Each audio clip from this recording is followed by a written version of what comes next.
get to be president. So it's, as much as it is going mathematics, still it goes back to balancing the equation to win an election. Of course, of course. It goes back to that question of balancing the equation, but not as a token.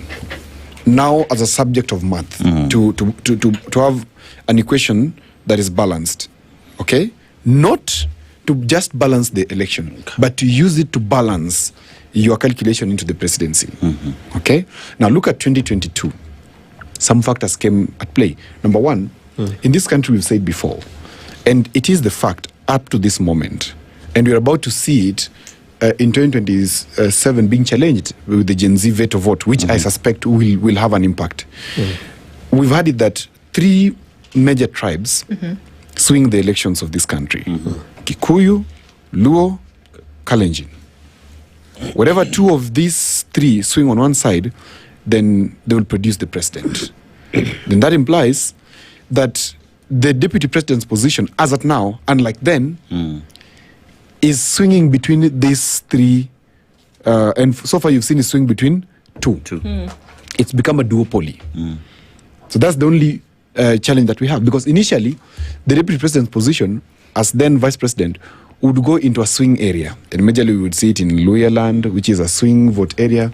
We would see it in Cumberland, which is a swing vote area. But now, it's become a bargaining chip for the duopoly between Kikuyu and Kalenjin. That's a fact from 2013, that Ruto was the deputy president, coming for the Kalenjin, Uhuru the president. Now, he's the president, he removed Gachagua, but he's brought in Kindiki. Why is he not going out of that? I will tell you why. The first fact is the Mount Kenya question. It is still at play because data tells us so. It is not at play because it is our bad manners. Now, if data tells us so, that Mount Kenya, up to this moment, controls about 20-30% of the Kenyan voting bloc, okay? It means you can't just ignore them. You must talk to them. And now, let's put it in further context. We are having Rigathi Gachagua, who I can say here today, confidently, that his case in the courts will set him free to contest for presidency in 2027 I can say here today. You think that's what? And we will come to talk about it when it has happened. You think it's a strategy that he's playing now? It is a strategy that is playing out. Okay.